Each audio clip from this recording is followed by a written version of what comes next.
नमस्कार साथियों, मेरा नाम है प्रीतम कुमार और आज हम लोग इंडियन पॉलिटी के बहुत ही महत्वपूर्ण चैप्टर भारतीय संसद, राष्ट्रपति और उपराष्ट्रपति के बारे में पढ़ेंगे। तो चलिए आइए देखते हैं आज का पहला पॉइंट। भारत की संघीय व्यवस्थापिका को किस नाम से जाना जाता है? संसद के नाम से। भारतीय संसद के कितने सदन हैं? दो सदन हैं। संसद के किस सदन को प्रतिनिधि सभा भी कहा जाता है? लोकसभा को। संसद का लोकप्रिय सदन कौन सा है? लोकसभा। संसद का स्थायी सदन कौन सा है? राज्यसभा। भारतीय संसद बनती है लोकसभा, राज्यसभा एवं उपराष्ट्रपति के द्वारा, यानी तीनों को मिलाकर के। कौन सा प्रावधान भारतीय संविधान के अंतर्गत संसद के सदस्यों के विशेषाधिकारों तथा अनुमतियों को निर्धारित करता है? अनुच्छेद 105। भारतीय संसद के कितने अंग हैं? इसके 3 अंग हैं, लोकसभा, राज्यसभा और राष्ट्रपति। भारतीय संविधान के किस अनुच्छेद में कहा गया है कि संघ के लिए एक संसद होगी जो राष्ट्रपति और दोनों सदनों से मिलकर बनेगी?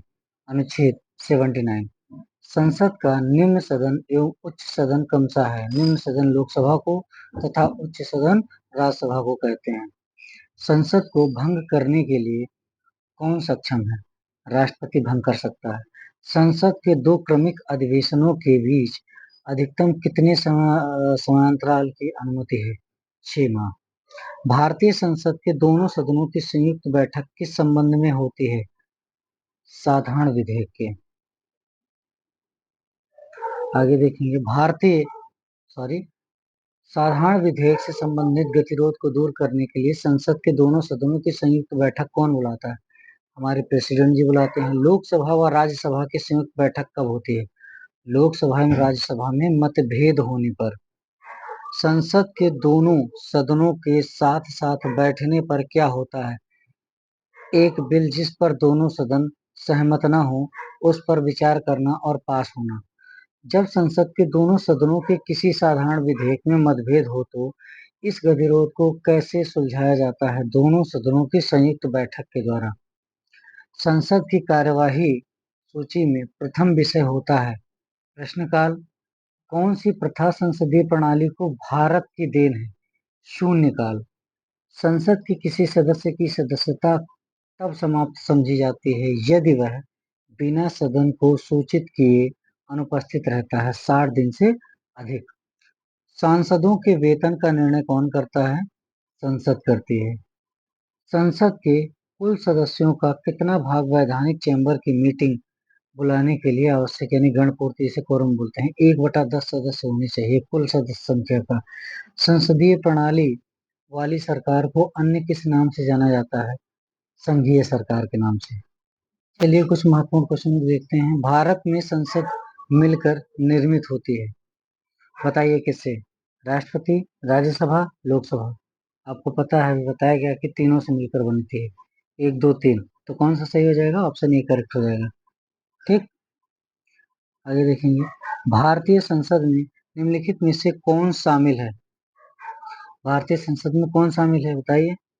इसमें राष्ट्रपति और दोनों सदन, यानी कि ऑप्शन डी करेक्ट हो जाएगा। संसद के अधिकारियों में सम्मिलित है, कौन कौन सम्मिलित है? अध्यक्ष लोकसभा, उपाध्यक्ष लोकसभा, महासचिव लोकसभा, अध्यक्ष राज्यसभा। इसमें क्या हो जाएगा? ऑप्शन डी करेक्ट, यानी कि अध्यक्ष राज्यसभा। मतलब चारों, है ना? 1 2 3 और 4।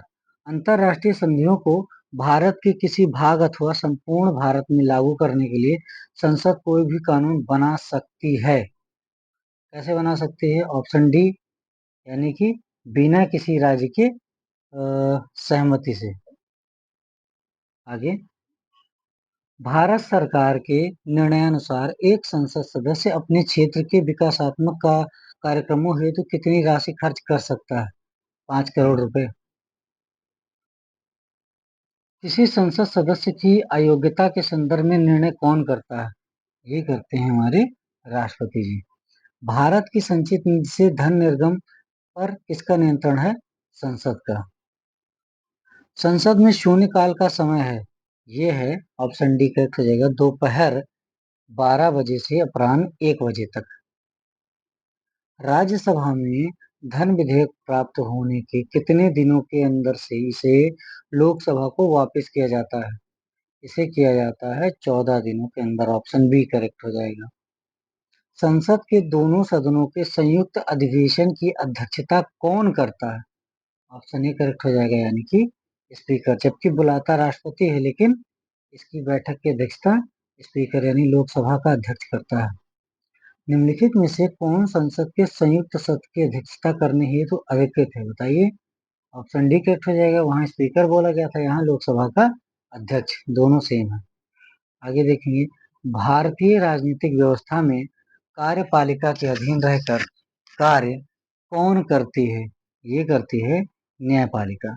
भारत की पार्लियामेंट संसद का उद्घाटन कब हुआ था? 1927 में। संसद के दोनों सदनों का सत्रावसान कौन करता है? लोकसभा अध्यक्ष, राष्ट्रपति, प्रेसिडेंट।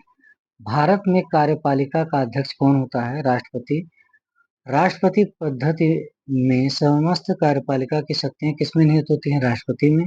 भारतीय संविधान के अनुसार देश का प्रथम नागरिक कौन होता है? हमारे राष्ट्रपति जी। भारतीय संविधान के अनुसार संघ की कार्यपालिका शक्तियां किसमें निहित होती हैं? राष्ट्रपति में। भारतीय सेनाओं का सर्वोच्च सेनापति राष्ट्रपति होता है। भारत के राष्ट्रपति निर्वाचित होने के पात्र बनने के लिए किसी व्यक्ति की आयु 35 वर्ष होनी चाहिए। राष्ट्रपति का निर्वाचन किस प्रकार से होता है? अप्रत्यक्ष विधि से होता है। राष्ट्रपति पद के निर्वाचन हेतु कौन सी पद्धति अपनाई जाती है? समानुपातिक प्रतिनिधित्व एवं एकल संक्रमणीय मत पद्धति।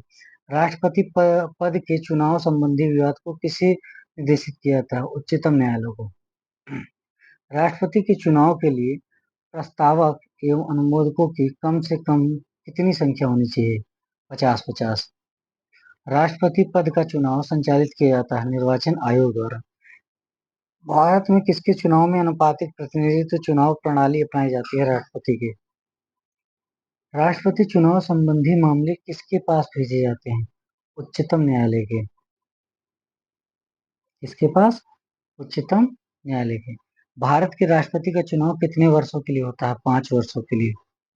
राष्ट्रपति के निर्वाचन के लिए गठित निर्वाचक मंडल में सम्मिलित होते हैं स्थानीय संसद तथा राज्य विधानसभाओं के सभी निर्वाचित सदस्य। राष्ट्रपति पर महाभियोग का आरोप संसद के किस सदन द्वारा लगाया जाता है? संसद के किसी भी सदन द्वारा। राष्ट्रपति को हटाया जा सकता है महाभियोग द्वारा। कार्यकाल पूर्ण होने से पहले राष्ट्रपति भारत के राष्ट्रपति को उनके पद से कौन हटा सकता है? संसद द्वारा महाभियोग लाकर। राष्ट्रपति को कौन पद और गोपनीयता की शपथ दिलाता है? भारत का मुख्य न्यायाधीश यानी CJI, chief justice of India. राष्ट्रपति अपना त्यागपत्र उपराष्ट्रपति को सौंपता है। राष्ट्रपति का रिक्त स्थान भर लिया जाता है 6 माह के अंदर। भारतीय राष्ट्रपति के सर्वसम्मति से चुने जाने का अभी तक एकमात्र उदाहरण है नीलम संजीव रेड्डी। स्वतंत्र भारत के प्रथम राष्ट्रपति किस राज्य से थे? बिहार से। कौन लगातार 2 बार राष्ट्रपति रहे? डॉक्टर राजेंद्र प्रसाद। भारतीय संविधान का कौन सा अनुच्छेद राष्ट्रपति के पद के लिए पुनः निर्वाचन की योग्यता निर्धारित करता है? अनुच्छेद 57।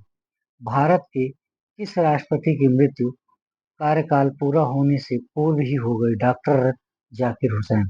वित्त बिल के लिए किसकी पूर्व स्वीकृति आवश्यक है? भारत के राष्ट्रपति। किसी भी अभियुक्त की फांसी की सजा को बदलने या कम करने का अधिकार किसे है? राष्ट्रपति जी को। लोकसभा एवं राज्यसभा में राष्ट्रपति द्वारा मनोनीत सदस्यों की कुल संख्या कितनी है? 14। किसी विधि के प्रश्न पर सर्वोच्च न्यायालय से परामर्श लेने का अधिकार राष्ट्रपति को है। भारत के राष्ट्रपति को उसके पद से हटाया जा सकता है। ऑप्शन डी करेक्ट हो जाएगा, संसद द्वारा, यानी लोकसभा राज्यसभा के द्वारा महाभियोग लगाकर। राष्ट्रपति का रिक्त स्थान भर लिया जाता है कितने माह में? 6 माह में भर लिया जाता है। यदि भारत के राष्ट्रपति का पद रिक्त हो जाए और कोई उपराष्ट्रपति भी न हो, तब निम्न में से कौन कार्यवाहक रहेगा? बताइए। सर्वोच्च न्यायालय का मुख्य न्यायाधीश, यानी ऑप्शन डी करेक्ट हो जाएगा। ठीक है। अनुच्छेद 108 के अंतर्गत लोकसभा और राज्यसभा की संयुक्त बैठक आहूत की जाती है किसके द्वारा? राष्ट्रपति यानी प्रेसिडेंट के द्वारा, जबकि इसकी अध्यक्षता कौन करता है? लोकसभा के अध्यक्ष जी यानी स्पीकर। भारतीय संविधान के किस अनुच्छेद के अंतर्गत राष्ट्रपति संसद के दोनों सदनों द्वारा पारित किसी बिल पर अपनी स्वीकृति रोक सकते हैं? अनुच्छेद 111 के तहत। आगे देखेंगे, भारतीय संविधान में समस्त कार्यपालिका शक्तियां निहित है। इसमें ऑप्शन सी करेक्ट हो जाएगी, राष्ट्रपति में, प्रेसिडेंट। जब केंद्रीय मंत्रिमंडल ने वर्ष 2002 में चुनावी सुधारों पर अध्यादेश में बिना किसी बदलाव के उसे राष्ट्रपति को वापस भेजा, तब राष्ट्रपति ने भारतीय संविधान के कौन से अनुच्छेद के अंतर्गत उसे अपनी सहमति दी? ऑप्शन सी करेक्ट, अनुच्छेद 123 के तहत। निम्नलिखित में से किनकी नियुक्ति भारत के राष्ट्रपति द्वारा की जाती है? बताइए। वित्त आयोग के अध्यक्ष, योजना आयोग के अध्यक्ष, उपाध्यक्ष, संघ राज्य के क्षेत्र के मुख्यमंत्री। यहाँ पर ऑप्शन सी करेक्ट हो जाएगा, यानी कि 1 और 3। यानी कि एक में क्या है? वित्त आयोग के अध्यक्ष और संघ राज्य क्षेत्र का मुख्यमंत्री। सार्वजनिक महत्व के किसी विषय पर राष्ट्रपति संविधान के किस अनुच्छेद के तहत सर्वोच्च न्यायालय से कानूनी परामर्श ले सकता है? अनुच्छेद 143 के तहत। विदेशों को भेजे जाने वाले विभिन्न संसदीय प्रतिनिधिमंडलों के लिए व्यक्तियों का नामांकन कौन करता है? राष्ट्रपति जी करते हैं। किसने उच्चतम न्यायालय के मुख्य न्यायाधीश तथा कार्यवाहक राष्ट्रपति दोनों ही पदों को सुशोभित किया? एम हिदायतुल्लाह ने। विदेशी देशों के सभी राजदूतों का कमिश्नरों के प्रत्यय पत्र किसके द्वारा प्राप्त किए जाते हैं? यानी कि ए, राष्ट्रपति के द्वारा। राष्ट्रपति किस विधेयक को पुनर्विचार के लिए नहीं लौटा सकता? धन विधेयक को। राष्ट्रपति संविधान के किस अनुच्छेद के अंतर्गत अध्यादेश जारी करता है? अनुच्छेद यानी आर्टिकल 123 के तहत। राष्ट्रपति द्वारा जारी अध्यादेश अधिवेशन आरंभ होने के कितने दिनों तक अधिक से अधिक एक बार में प्रभावी रह सकता है? 6 सप्ताह तक। राष्ट्रपति के चुनाव में विवाद होने पर कौन करता है निपटारा? सर्वोच्च न्यायालय करता है। अगर ये वीडियो आपको हेल्पफुल लगा हो तो लाइक शेयर और सब्सक्राइब करना ना भूलें। धन्यवाद।